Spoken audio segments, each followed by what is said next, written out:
la ville est faite pour l'homme. Ouais. La ville n'est pas faite pour le chevreuil ou pour le poisson. On a bien vu que chaque année, l'eau monte à Paris et les quais se font inonder parce qu'il y a beaucoup trop d'eau. Ça va encore plus déborder et en fait, il n'y aura pas de moyen d'évacuation. Ce serait se mentir que se dire ici je veux planter un chêne et il sera là encore dans 300 ans. Il est architecte et travaille aujourd'hui dans une agence de paysage. Il revient sur son parcours et ce qui l'a amené à s'intéresser au paysage et à la gestion de l'eau. Je te présente Jiaki Chun. Il partage son rôle au quotidien entre études et diagnostic. Il explique comment on conçoit un projet avec des matières vivantes tout en prenant en compte les hommes, la faune et la flore. Jiaki donne aussi son avis d'expert sur la question des inondations. Une ville comme Paris est-elle vraiment consciente des risques d'une crue centenale ? Jiaki partage aussi ses meilleurs conseils et recommandations pour toute personne pour qui le paysagisme est au cœur de ses préoccupations. Et si toi aussi c'est ton cas, n'hésite pas à laisser un commentaire sous cette vidéo. Bienvenue sur Percé, je suis Lara, architecte. Si cette vidéo te plaît, tu peux l'aimer, la commenter ou la partager à des personnes que ça pourrait intéresser. Tu peux aussi t'abonner à cette chaîne YouTube, ça soutient énormément mon travail. En attendant, on peut se retrouver sur Instagram pour suivre toute l'actualité de Percé. Je te remercie et je te souhaite un très bon visionnage.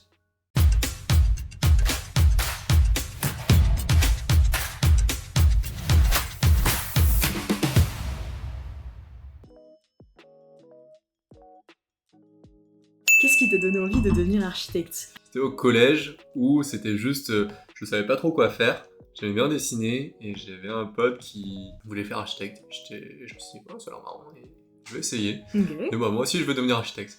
Au final, mon pote n'a pas du tout fait architecture. Sauf que moi, en fait, de plus en plus, je me suis un peu plus renseigné, j'ai un peu plus regardé les choses qui se faisaient. Et puis, l'heure de remplir les choix au lycée arrivait, et du coup, j'ai mis architecture. En fait, c'est un peu un mélange de ça pourrait me correspondre, et en même temps, j'ai pas d'autre choix. Donc, on va essayer. Et pourquoi pas moi ? Et pourquoi pas moi ? Je me suis dit que ça me correspond quand même pas trop mal. Et au fur et à mesure, de fil en aiguille, j'ai trouvé de plus en plus d'intérêt du coup, à diverses sujets en architecture. Et du coup, justement, sur l'école d'architecture, comment t'as vécu tes années en ENSA ? Raconte-nous un peu ce que t'as pensé des études. Franchement, c'est des études très très prenantes. Parce qu'on te demande de faire beaucoup de choses, il y a beaucoup de matières, les profs ont beaucoup d'attendus. Et ils sont tout le temps un peu en mode non mais ma matière c'est la plus importante. Et du coup ce qui fait que c'est très très chargé. Mais en même temps ça te permet de voir plein de choses et puis tu peux aussi tomber sur des profs qui te disent oui ce serait intéressant d'aller voir ci, d'aller voir ça, d'ouvrir un peu son esprit. Et puis il y a aussi des sujets que tu découvres au fur et à mesure qui commencent à t'intéresser. Plus les années avancent et plus tu vois de sujets et plus tu trouves un peu ta voie et plus je pense que tu deviens passionné. Là où au début c'était vraiment de la première année de l'écrémage pur et dur, et on t'apprenait aussi les principes de base, de comment réfléchir, concevoir l'espace. Plus ça avance et plus c'est des sujets profonds et tu peux ensuite t'orienter sur ton choix professionnel. Et c'est quoi toi du coup les sujets qui t'ont le plus intéressé pendant le cursus ? Au début ça a été de la construction et la matérialité sur notamment le bois. Parce que c'était quand même un truc cool qui s'est bien développé ces dernières années. Et il y avait eu un sujet, la structure bois, comment concevoir une structure bois. C'était en quelle année ça ? C'était en licence 3. On pouvait vraiment avoir une réflexion hyper intelligente et flexible sur comment concevoir le bois. Et le sujet c'était sur un gros bâtiment et qui devait accueillir plein d'usages différents. Donc, ça permettait vraiment d'utiliser vraiment toutes ces possibilités. Et puis ensuite, petit à petit, j'ai fait une césure, je suis revenu. Là où du coup, t'as un peu du mal à raccrocher parce que t'as vu plein d'autres choses et tu te questionnes un peu. Et aussi et surtout d'avoir pu me balader dans plein d'espaces naturels. Je suis revenu un peu en me disant...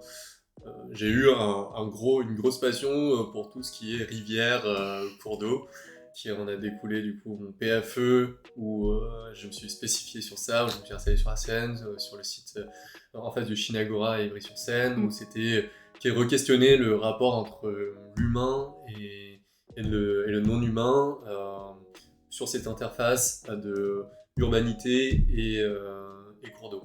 Ça m'a fait surtout apprendre que que si je reste que en architecture, Mhm. ça allait déboucher sur rien. Parce Mhm. que le fait de construire en architecture, c'était de l'anthropisation pure. Ouais. Et que si tu as besoin si tu as cette volonté d'aller, que ça soit profitable à la fois pour l'humain, mais à la fois pour les non-humains, bah, tu peux pas uniquement réfléchir dans le domaine qui est profitable que pour l'humain. Il faut que tu ailles vers des domaines où on pense aux non-humains. À plus grande échelle. À plus grande échelle Ok. et... De penser comme un tout et pas seulement l'espèce humaine, qu'on n'est pas les Ouais, seuls. voilà, parce que quand tu es architecte, tu penses au bien-être de l'humain avant tout. C'est des lieux de vie, de l'usage aussi pour l'humain. Enfin, la ville est faite pour l'homme. Ouais. La ville n'est pas faite pour le chevreuil ou pour le poisson qui est dans la Seine, quoi. Est-ce que du coup tu peux nous parler un peu de ton travail au quotidien? C'est quoi ton rôle chez Champs Libres? Dans une agence de paysagisme et même de paysage, parce que c'est le terme utilisé chez les paysagistes. D'accord, ouais. Sinon on se fait taper sur les doigts. Je crois que quand tu rajoutes isme, c'est un truc de concept. Et du coup, quand tu dis paysage, c'est un peu comme de l'architecture. Tu dis pas, tu fais de l'architecturisme. On travaille beaucoup, nous, avec les collectivités, les communautés de communes, les communes, les établissements publics fonciers. Donc tu as beaucoup de maîtrises d'ouvrage qui sont publics. Qui sont publics, okay. Et aussi avec des promoteurs, des bailleurs sociaux, etc. Et en fait, ta mission va aussi dépendre du coup de ton interlocuteur. Par exemple, face aux EPF, donc établissements publics fonciers, ça va être beaucoup des études préopérationnelles. Okay. Où là, du coup, c'est à cheval entre le paysage et l'urbanisme. Nous, on fait un peu les deux. Et du coup, tu vas faire la viabilité d'un projet, donner les directions. Ensuite, tu peux aussi avoir tout ce qui est diagnostic en paysage, diagnostic et études de paysage. Là où, par exemple, tu peux avoir un site naturel où ils comptent le refaire, mais en gardant une logique de trame verte, d'espèces indigènes, toutes ces choses-là. Donc toi, tu peux faire une étude où tu dis, ok, l'unité paysagère d'ici correspond à ça, donc ça veut dire qu'il y a tel type de milieu, tel type de plantes, tel type de végétation, de faune et de flore. Comprendre le terrain pour avoir toutes les clés en main pour ensuite mieux attaquer le projet. Ouais, okay. Et ensuite, tu as les projets où là, c'est très, très, très diversifié. Tu peux bosser avec les architectes, où là, tu peux faire par exemple les abords d'immeubles, les cours d'école. Ou alors, tu peux travailler plus avec les villes, faire l'espace public, donc une rue, un centre-ville, un parc. Une place. D'accord. Et aussi, tu peux te faire des berges, des promenades, des milieux plus naturels. T'as tout un tas de possibilités. On va vraiment avoir le même rôle que l'architecte, mais on va suivre toutes les étapes de chantier. Enfin, on a toutes les phases ABP, Pro, etc. jusqu'à l'AOR, etc. Ça marche pareil. À la livraison. Ouais. Et en fait, on va faire appel à des entreprises d'espaces verts qui, eux, vont faire la plantation. Comment on conçoit un projet quand les constituants principaux, c'est du vivant? Est-ce que toi, qui as fait archi, tu trouves que c'est très différent ou la méthode reste la même? Il y a une part de similitude où toute la réflexion en plan, il y a des proportions à avoir, il y a des largeurs à avoir, toute cette conception de l'espace en fait qui n'est pas si différente de l'archi. Sur le principe, le principe, voilà. Mais une fois que tu as défini tous ces espaces-là, ensuite tu as dans un second temps ok, qu'est-ce qu'on met à l'intérieur de ces espaces, tu vas pas juste dire là c'est vert et puis on va planter, on verra quoi. Ouais. Avant ça, il faut que tu te dises aussi, mais est-ce que cet espace-là sert à, par exemple, récupérer les eaux pluviales des chaussées? Est-ce que cet espace-là, on peut y accéder ou pas? Est-ce que ça va générer de l'ombre? Est-ce qu'on veut que ça génère de l'ombre? Ou est-ce que c'est plus une sorte de séparation basse? Du coup, ensuite, tu vas aussi pouvoir choisir les espèces que tu vas mettre dedans. Est-ce que tu choisis des espèces, par exemple comme les chênes, qui prennent du temps à pousser, mais qui ensuite prennent beaucoup d'envergure et qui restent là super longtemps? Ou est-ce que vu que c'est un espace qui va accueillir beaucoup d'eau, là tu vas choisir des espèces comme l'aulne ou le bouleau qui puissent supporter les montées en charge d'eau, et que c'est des espèces qui vont pousser vite, mais qui vont pas durer dans le temps. Ouais, imaginer avec des choses qui vont pousser, je pense que tu as une réflexion qui est forcément différente sur un crayon, un papier qui lui est figé. Vous faites du coup des dessins des fois genre dans 10 ans, dans 20 ans, dans 30 ans pour se rendre compte, ou vous travaillez comme ça un peu? Ouais, là ça c'est assez essentiel Parce que tu peux pas juste te dire là je vais planter un arbre et puis l'aspect ça va être au moment où tu vas le planter. Et puis, en fait, faut toujours penser à plus tard. Tu peux pas juste projeter. faut toujours se projeter. Et c'est là aussi où ça peut, je pense, dépendre, c'est dans quel type de milieu ton projet est. Genre, par exemple, si tu es dans un milieu naturel, là, tu vas réfléchir sur du long terme. Tu vas dire, bon, là, on va faire un truc qui, plus tard, va tendre à redevenir un espace naturel. Alors qu'en ville, ce serait se mentir que se dire, ici, je veux planter un chêne et il sera là encore dans 300 ans. Parce que, en fait, c'est impossible avec tout ce qui se passe en ville, toutes les directives qui changent. Il faut pas non plus se dire, dans ces cas-là, autant rien faire, machin. Non, c'est là où, du coup, il faut essayer d'avoir l'intelligence de se dire, de pouvoir mettre des espèces qui, peut-être, une fois, si jamais il y a quelque chose à changer, et ça a un moindre impact que, par exemple, d'avoir planté un chêne.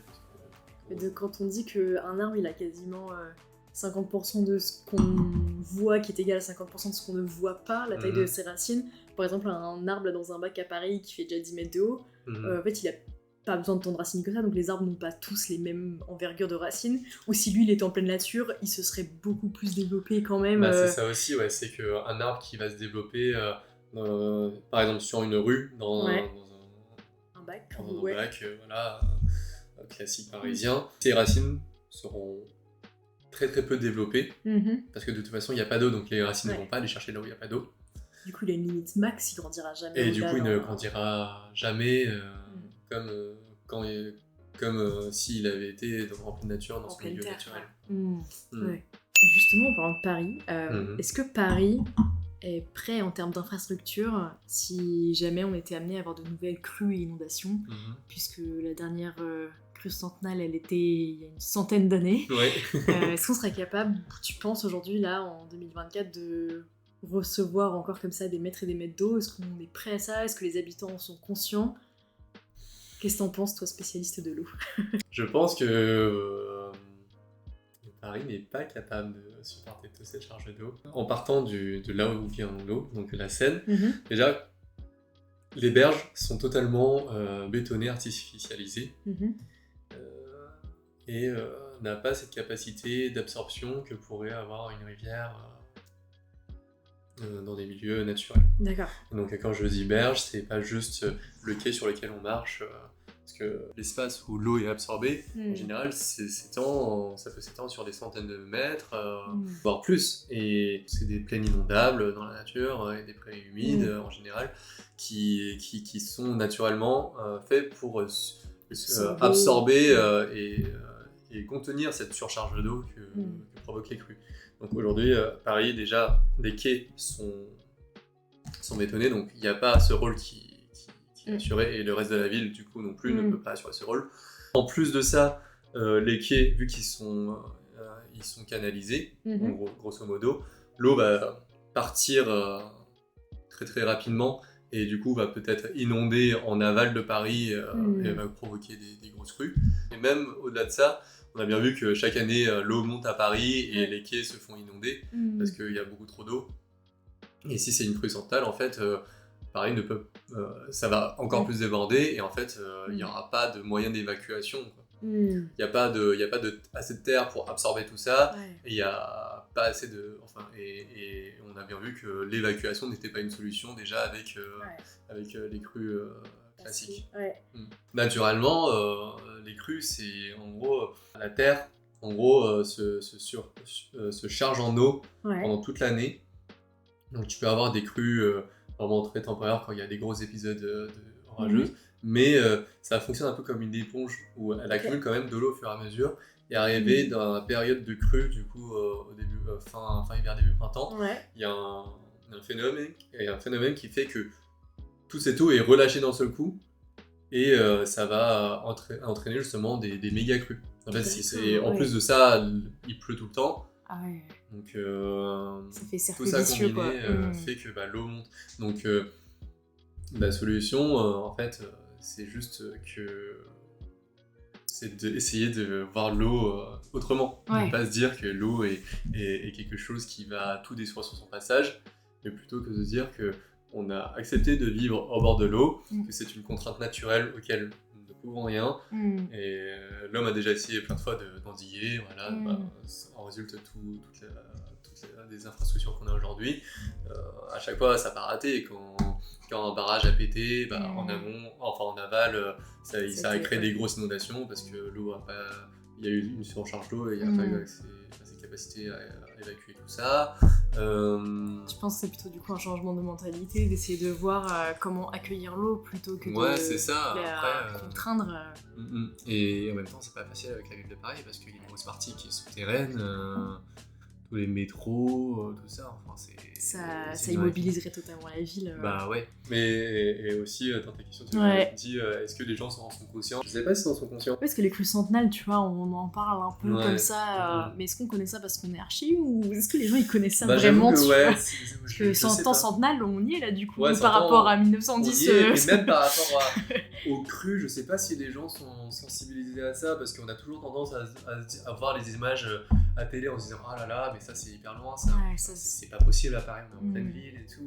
En fait, on n'est pas en bord de mer ou quoi. Alors qu'en fait, on est sur le fleuve, l'un des fleuves principaux de la France, donc évidemment qu'il y a des crues et s'il y a des crues qui sont phénoménales, quoi. C'est direct sur nous qu'on qu'on va les prendre. Est-ce que tu te projettes chez Champs-Libres dans les prochaines années ou du moins dans le monde du paysage? Je pars de Champs-Libres parce que je ne fais pas assez de maîtrise d'œuvre, je fais surtout des diagnostics. Je trouve que quand même c'est deux aspects du métier qui ont quand même beaucoup de différences.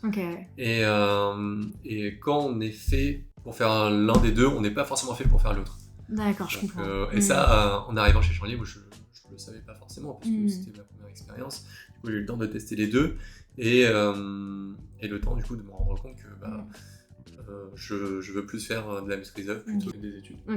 Je pense. Mais dans le monde du paysage, ça peut, oui. En fait, je suis pas fermé. Je pense que mon chemin en paysage n'est pas terminé, qu'il y a encore des choses à voir. Parce qu'il y a quand même beaucoup d'aspects qui sont hyper intéressants, que j'ai commencé à voir chez Champs-Libres, notamment la gestion des eaux pluviales, qui est un point hyper intéressant, notamment en ville, parce que c'est un sujet où, en fait, aujourd'hui, toute cette eau, elle est évacuée dans les égouts et rejetée dans la Seine, et puis voilà, on n'en parle plus. Alors que naturellement, c'est quand même censé s'infiltrer. On est un peu en mode déni, genre c'est bon, ça va dans la Seine, c'est pas mon problème. Ouais.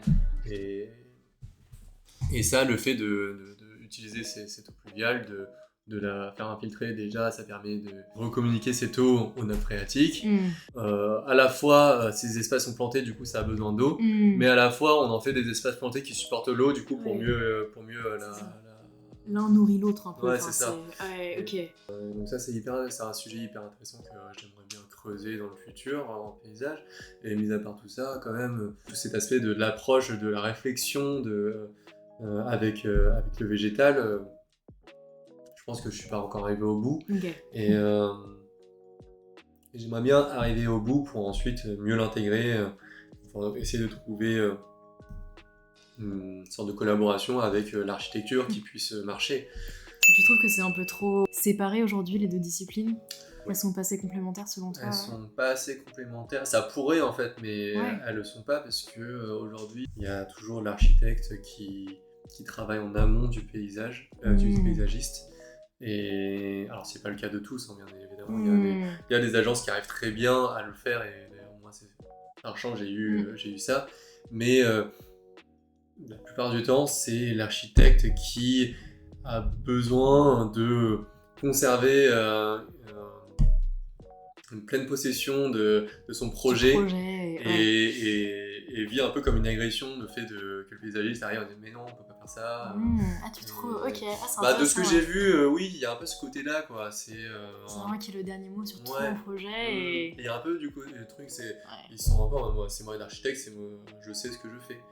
Et ce qui est dommage aussi c'est que du coup les paysagistes pour se protéger on adopte ce discours de dans ce cas-là, ok, pas de souci, moi je suis paysagiste, t'as pas à me dire ce que je fais. Parce que aussi les architectes, ce qu'ils ont tendance à faire, c'est d'être hyper directifs avec les paysagistes en disant on aimerait faire un truc comme ça, mais on sait pas comment le faire. Et donc toi, tu fais le projet, mais ils sont en mode mais non, je suis pas satisfait parce que mais j'aimerais plus que ce soit, mais je sais pas comment faire. Du coup, t'as envie un peu de leur dire en fait c'est mon métier. Oui, laisse-moi faire. je comprends tout à Mais fait. du coup, c'est dommage qu'il n'y ait pas une et c'est pas constructif, quoi. plus belle C'est collaboration entre les deux parce que ça va de pair vraiment, Ouais, quoi. c'est ça. Ouais. C'est, mis à part le fait que c'est deux disciplines différentes, c'est surtout deux disciplines qui sont complémentaires pour la bonne conception d'un projet, quoi. Bah ouais. Moi, j'aurais plutôt tendance à essayer de les faire collaborer, Ouais. vraiment à avoir des réflexions en parallèle, et je sais que c'est possible parce que je l'ai fait avec des architectes Ça marchait. et ça a marché. Ouais, donc ouais, ça peut le faire. Donc ça peut le faire, mais C'est encore minime, quoi. Cette collaboration n'est pas Ouais. ce qu'il y a de plus commun, quoi. Mm. Quel conseil tu donnerais à un étudiant en architecture pour qui le paysagisme est vraiment au cœur de ses préoccupations? Peut-être s'intéresser plus au projet de territoire.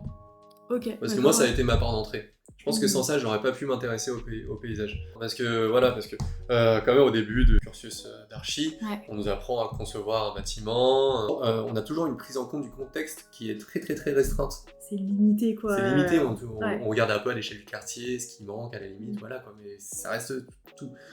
Et arrivé en master, on a cette possibilité du coup d'avoir des projets qui sont plus à l'échelle du coup du territoire. Du coup, on va plus commencer à avoir des réflexions sur pas de qu'est-ce qu'on va faire, mais pourquoi on va le faire. Ouais, et du coup, ça a plus de globalité sens territoire, de penser comme ça. Donc quelque part, tu fais un peu marche arrière vers l'architecture parce que tu dézoomes au lieu directement te focaliser sur, par exemple, je veux faire une bibliothèque, tu vas plutôt te poser la question de qu'est-ce qui manque sur ce territoire qui pourrait aider les habitants, aider au bon fonctionnement du territoire. Et en ayant cette logique-là, petit à petit, en tout cas moi ça a été le cas, je me suis posé du coup d'autres questions. Mis à part les équipements, qu'est-ce qu'il y a d'autre à côté, qu'est-ce qui fait l'espace, qu'est-ce qui se passe, aussi, quoi, mis à part les bâtiments. Et là, du coup, tu peux t'intéresser à plein de sortes de choses, à la gestion de l'espace public, à la gestion de la cortège végétal du territoire, enfin ce genre de choses. Il peut y avoir plein de réflexions. Ouais. Et en tout cas, c'est cette réflexion qui m'a permis de m'accrocher à l'aspect végétal. D'accord. Mais en parallèle, je pense qu'il faut quand même avoir une affinité avec le végétal. Que ça plaise quand même, Que ça plaise quand même. de base, quoi. Ouais. Ok. Ouais. Et d'ailleurs, tu trouves que toi, t'as appris un peu par toi-même tout ce qui est végétaux et tout, ou là, c'est l'agence de paysage qui t'a fait progresser? Ça n'a pas été un manque quand t'es arrivé de pas avoir ces connaissances-là, vu que t'avais pas fait en soi une école de paysagisme, enfin les végétaux et tout, ouais. Je pense que par rapport aux personnes qui ont fait des études de paysage, oui, j'avais un manque. Ouais. C'est clair, parce que j'ai pas du tout appris les espèces. Mais à côté, quand tu as une affinité avec, tu as une petite base. Et en fait, cette base-là, forcément, tu as de l'auto-apprentissage. Mais soumettre cet auto-apprentissage dans un contexte professionnel, ça te fait progresser très rapidement. Okay. Tu regardes les pépinières, ce qu'ils proposent comme espèces, les différentes déclinaisons d'espèces. Ça demande quand même un gros investissement, parce que c'est quand même une logique totalement autre, tu vois, que le vivant. On n'a pas appris ça en pas archi, du tout, ouais. donc, tu aurais une recommandation à nous partager? La vie secrète des arbres, hyper intéressant. C'est un garde forestier allemand qui raconte. T'as vraiment l'impression d'apprendre des choses. Et en plus, c'est assez vulgarisé pour que tout le monde comprenne. Mais en même temps, il y a des termes techniques qui sont bien expliqués dans le livre. D'accord, ok. Donc, très bon livre. Tu dirais que t'as combien de plantes chez toi? Des centaines. C'est vrai? Ouais. Si on compte pas les boutures, après si on compte les boutures, là c'est... Il y a un x2. Là, il y a un x2 là. Est-ce qu'il faut être écolo pour travailler comme paysagiste? Ouais, c'est quand même mieux. Est-ce qu'un architecte paysagiste, ça fait que de la randonnée en montagne pendant ses congés? À fond. Pas que. Activité principale quand même. Est-ce que tu dois vivre toute ta vie en région parisienne? Non. Est-ce que t'étais bon en art plastique à l'école? Ouais, j'étais plutôt bon en art plastique. Est-ce que tu préférais habiter dans une maison en paille ou une maison en terre? Je dirais en paille quand même. Est-ce que t'as peur d'avoir 30 ans? Je pense qu'en fonctionnement, ouais. C'est quand même une grosse étape dans la vie. Hein. Est-ce que tu jouais aux Sims ou à Minecraft quand t'étais petit? Oui, Minecraft, j'avoue, des heures de ce jeu. C'est quoi ta plante, ton arbre préféré? L'aulne glutineux. C'est un arbre très très beau. Ça fait des petits cônes en fruits qui ressemblent beaucoup à des mini pommes de pin. Est-ce que maintenant que c'est possible, t'aimerais te baigner dans la Seine? Quand même pas tout de suite. Où est-ce que tu manges les meilleurs ramen? Rue Sainte-Anne, évidemment. C'est le temple des ramen authentiques de Paris. Merci beaucoup en tout cas, merci à trop toi, cool. C'était super bien.